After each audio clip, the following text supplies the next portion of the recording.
Hey guys, the Casual Cutter here, and this is a little off-the-cuff video I decided to shoot last minute because this weekend I have a lot of work to do.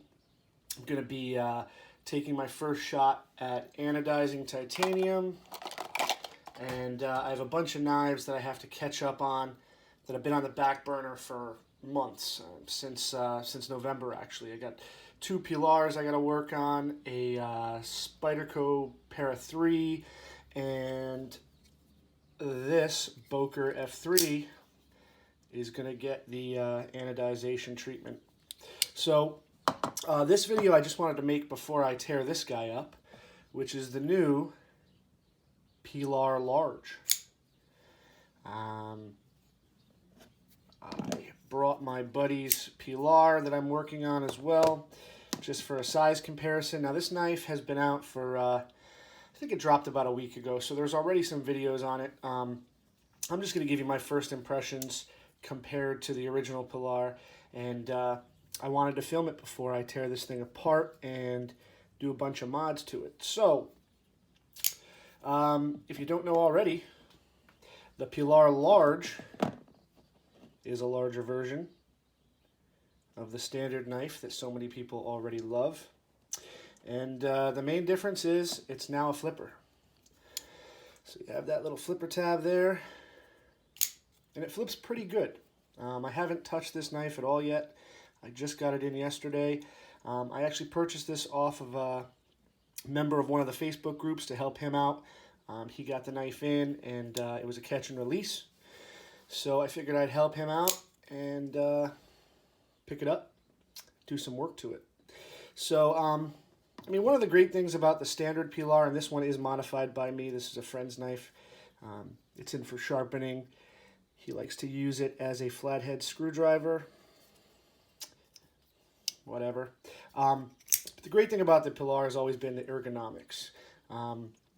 When Jesper Voxnaes designed this knife, he designed it to be a user, and it definitely is. You know, the standard model doesn't have super steel or anything like that, and it is a little chunky and heavy, but it's a small knife, and it's a great everyday carry option. You got that big forward finger choil, and it just kind of melts into your hand, and it's really utilitarian. And I think the Pilar 2 or the Pilar Large, whatever you want to call it, just kind of kicked it up a notch. I have medium to large hands. I use a size large glove. And it fits just as good as the original, with a little bit more real estate on the handle there.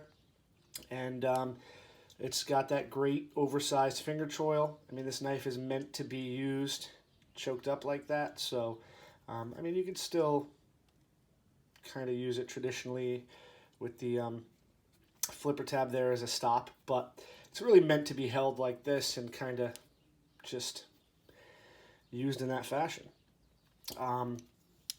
So if you're considering a Pilar Large, I mean, it's got multiple opening methods now. The standard Pilar, you could Spidey flick, slow roll, thumb flick. It's a little small, but you can do it.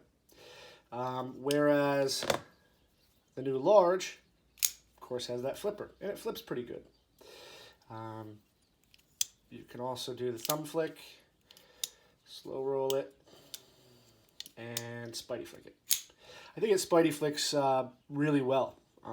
It seems like most of Vox designs seem to be just built to easily Spidey flick, which is something I have trouble with in a lot of knives, but never with his. So that works.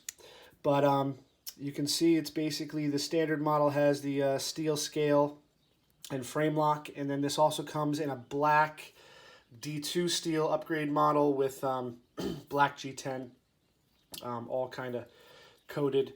And then I believe it also comes in this same version that's just all black, which is the 14 CR standard steel, which is an upgrade from the standard steel and the regular Pilar, I guess. But yeah, I mean, it's a great ergonomic piece. It's a good user knife, beater knife. I think the standard models are under 50 bucks, and the D2 is about $10 or $15 more, so they're not expensive. And for what you get, I think it's a really decent package. Ergonomics, style. I mean, I think the knife looks good if you're into this sort of look. And it's got that fidget factor where you can open it multiple different ways, flip it, set up for tip up or tip down carry, right hand only. But yeah, I mean, another good design by Vox, brought to you by CRKT. I think this one's going to be pretty popular, especially for the flipper crowd that are on a budget. So just wanted to give you guys a quick look before I lay into this thing, and give you a heads up that I'm going to mod this knife, and it's probably going to be available on my Instagram account once it's done. So keep an eye out for that. Anyway, it's just a quick look at the new Pilar Large. Hope you guys have a good weekend, and I'll catch you on the next one. Casual Cutter out.